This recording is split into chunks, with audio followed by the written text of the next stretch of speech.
এই একটি পাপ যা আল্লাহ কখনোই ক্ষমা করেন না। এই গুনাহের জন্য নেই কোনো ক্ষমা। জীবনের সবচেয়ে বড় সতর্কবার্তা, আল্লাহ সব পাপ ক্ষমা করেন, কিন্তু এই একটি পাপের নয়। আপনি কি জানেন কোন গুনাহের জন্য চিরস্থায়ী শাস্তি নির্ধারিত? এই ভুলটি করলে শেষ পরিণতি ভয়ানক হতে পারে। হ্যাঁ, মুসলমান হয়ে যদি করেন এই কাজ, তাহলে পরিণতি ভয়ঙ্কর। জীবনে এই একটি ভুল ক্ষমার অযোগ্য। জেনে নিন কেন।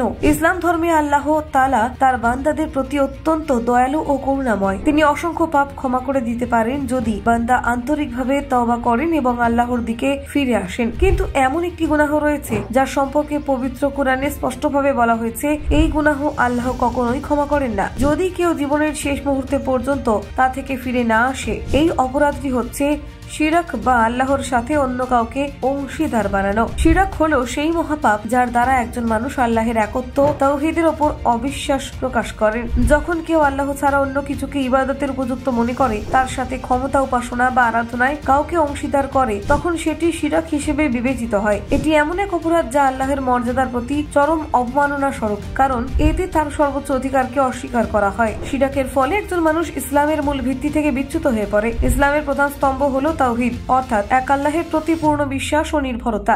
যখন কেউ আল্লাহের পাশাপাশি অন্য কিছুর উপর ভরসা করে, উপাসনা করে বা মনে করে কেউ আল্লাহের সমতুল্য, তখন তা কেবল ভুল বিশ্বাস নয়, বরং চরম গুনাহ।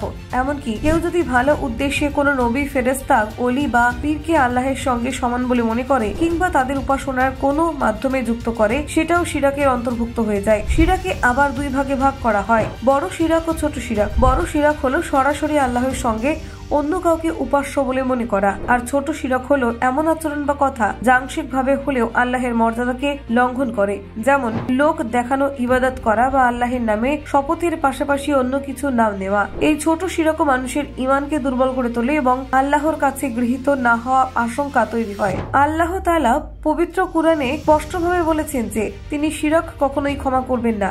যদি কেউ এই গুনাহ নিয়ে মারা যায়, তবে তিনি জীবদ্দশায় এই গুনাহ থেকে ফিরে এসে তাওবা করেন এবং এক আল্লাহর পথে ফিরে আসেন, তার সব পাপ আল্লাহ মাফ করে দিতে পারেন। ইসলাম গ্রহণকারী অনেক সাহাবী পূর্বে শিরকে লিপ্ত ছিলেন, কিন্তু ইসলামে দীক্ষিত হওয়ার পর তাদের সকল গুনাহ আল্লাহ ক্ষমা করে দেন। এটি আল্লাহর দয়ায় এক অসাধারণ নিদর্শন। শিরক হলো এমন একটি আত্মিক ব্যাধি যা একজন মানুষকে শুধু দুনিয়ার শান্তি থেকে বঞ্চিত করে না, বরং আখিরাতেও অনন্ত শান্তির পথে নিয়ে যায়। এটি একজন মানুষের ঈমান ধ্বংস করে দেয়, হৃদয়কে অন্ধ করে তোলে এবং আত্মাকে আল্লাহর রহমত থেকে দূরে সরিয়ে দেয়। এই জন্য ইসলাম শিরকের বিরুদ্ধে এতটা কঠোর এবং তাওহীদের প্রতি এত গুরুত্ব আরোপ করে। তাওহীদ হলো ইসলামের আত্মা ও একমাত্র আল্লাহর উপাসনা, ইসলামের কেন্দ্রবিন্দু। একজন মুসলমানের প্রধান দায়িত্ব হলো তার ঈমানকে বিশুদ্ধ রাখা, শিরকের সকল ধরন থেকে নিজেকে দূরে রাখা এবং নিজের চিন্তা, বিশ্বাস ও আচরণে আল্লাহের একত্বের নিখুঁত প্রতিফলন ঘটানো।